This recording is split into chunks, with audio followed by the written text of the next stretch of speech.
शेतकऱ्यांनी पारंपरिक पिकांऐवजी फळबागांकडे वळलं पाहिजे असं वारंवार राज्य सरकारकडून सांगितलं जातं। मात्र यवतमाळ जिल्ह्यातल्या नंदुरकर या शेतकऱ्यांनी सरकारच्या आव्हानाला प्रतिसाद देत पारंपरिक पिकाऐवजी डाळिंबाची बाग केली आहे। त्यासाठी लाखो खर्च केले। आता डाळिंबाची विक्री करायची वेळ आली तेव्हा त्यांच्यावरती पश्चातापाची वेळ आली आहे। बाजारानं त्यांचा घात केला आहे। यवतमाळ जिल्ह्यातल्या लासिना पिंपरी गावच्या शिवारात विष्णू आणि उल्हास नंदुरकर यांची ही डाळिंबाची बाग आहे। प्रत्येक झाड फळांनी लगडलं असतानाही नंदुरकर यांची चिंता वाढली आहे। डाळिंबाची लागवड करून त्यांच्यावर पश्चाताप करण्याची वेळ आली आहे आणि त्यामागचं कारण आहे डाळिंबाचे कोसळलेले दर।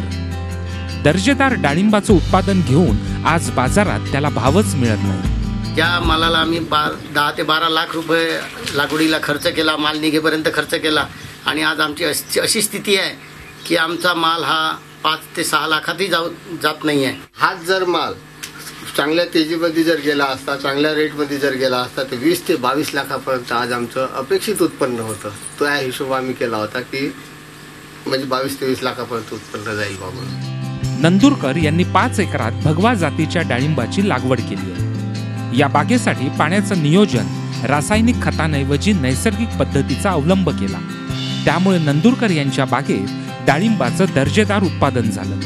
गेल्या 2.5 वर्षात त्यांनी तळहाताच्या फोडाने तळ गाठल्यावर नंदुरकर यांनी बोरवेल घेतलं। तसंच उन्हापासून झाडं आणि फळांचं संरक्षण करण्यासाठी 500 साड्यांचा मांडव घातला। मात्र आता मजुरी, तोडणी, पॅकिंग, वाहतूक यावर झालेला खर्चही मिळणाऱ्या दरातून भागत नाहीये। शासनाच्या नुसत्या घोषणा होतात, परंतु शेतकऱ्यांनी घेतलेला काढलेला माल हा त्याचा व्यवस्थित तिथपर्यंत पोहोचतो की नाही, किंवा त्याचे काय हाल अपेष्टा होत आहे, काय त्याचे हाल होत आहे पीक घेतल्यानंतर, हे सुद्धा शासन लक्ष देत नाही। दरवर्षी डाळिंबाला साधारण प्रति किलो 100 रुपये इतका दर मिळतो। मात्र यंदा हा दर प्रति किलो 30 ते 40 रुपयांवर येऊन पोहोचला। एकीकडे तूर, सोयाबीन आणि भुईमुगाचे दर कोसळले असताना आता डाळिंबाचीही तीच अवस्था झाली आहे। यवतमाळ जिल्ह्यात डाळिंबाची बाजारपेठ नाही, त्यामुळे जिल्ह्यातील डाळिंब उत्पादक शेतकऱ्यांना नागपूर आणि नाशिकमधील बाजारपेठेवर अवलंबून राहावं लागतं। त्यामुळे वाहतुकीचा खर्च वाढतो। विदर्भात डाळिंबावर प्रक्रिया करणारे उद्योगच नाही, तसंच शीतगृहांची सुविधा नसल्यामुळे मिळेल त्या दरानं डाळिंब विकण्याशिवाय या शेतकऱ्यांसमोर दुसरा पर्याय उरलेला नाही।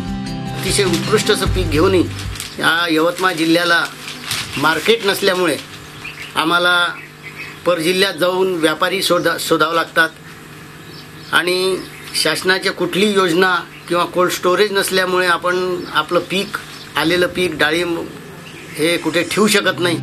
आज डाळिंबाला सरासरी 20 रुपये किलोचा दर मिळत असून त्यातून झालेला खर्चही निघत नाही। अशा परिस्थितीत शेती कशी करायची असा प्रश्न शेतकऱ्यांना भेडसावत आहे। श्रीकांत राऊत, झी मीडिया, यवतमाळ।